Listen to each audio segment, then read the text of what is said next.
그 경쟁력이 중국한테 추격당해서 이제 곧 바닥으로 떨어지는 거 아니냐, 이런 질문을 주시는 분이 있는데,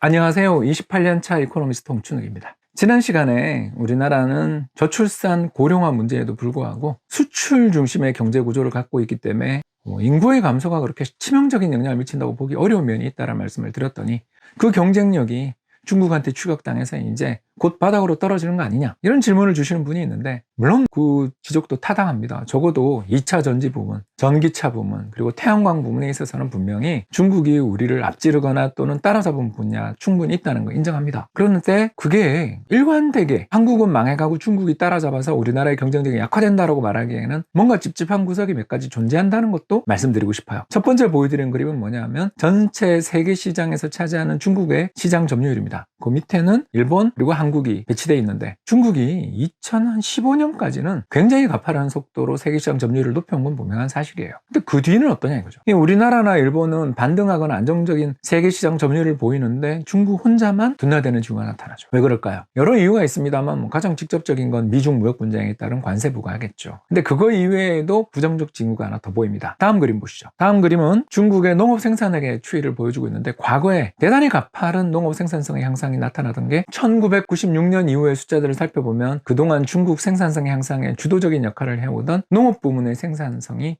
둔화되는 것을, 결국 곡물 수입 국가로 전환되게 된 이유들을 알 수가 있습니다. 물론 돼지를 많이 키우다 보니까 곡물 수입이 많아진 부분도 있지만, 적어도 중국의 농업 생산성의 향상 속도들이 점점 억제되는 분위기도 발견할 수 있죠. 즉, 다시 말씀드려서 세계 수출 시장 점유율도 둔화되고 있고 중국의 농업 생산성의 향상 속도도 둔화되고 있다. 여기에 전체 GDP에서 차지하고 있는 외국인 직접 투자의 규모도 최근에 계속 줄어들고 있습니다.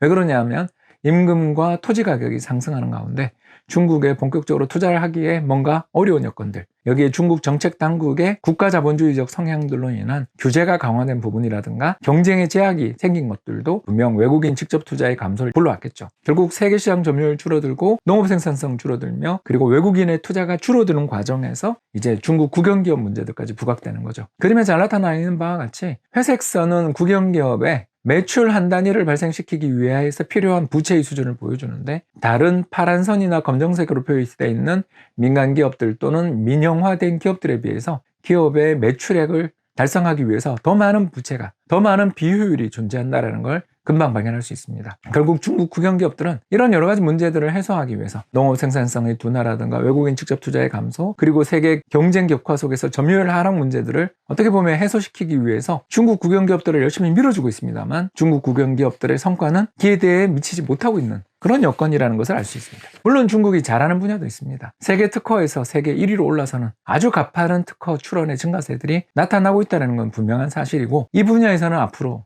중국이 점점 기술 혁신 부분에 있어서 위협적인 경쟁자가 될 거라는 것은 부인할 수 없는 사실입니다. 다만 앞서 말씀드린 것처럼 이번 코로나 사태 이전의 흐름들을 살펴보시면 알 수 있는 것처럼 예전처럼 가파른 고성장을 하는 나라는 아닌, 서서히 중진국 함정의 문제에 부딪혀서 성장률 자체도 둔화되는 그런 나라였다라는 것도 인정하고, 중국이 분명 우리를 아주 빠르게 추격해오는 것도 사실이지만 중국이 가지고 있는 여러 약점들도 함께 어울러 생각하는 균형 잡힌 사고가 필요하지 않나 생각해 보았습니다. 지금까지 경청해 주셔서 대단히 감사합니다.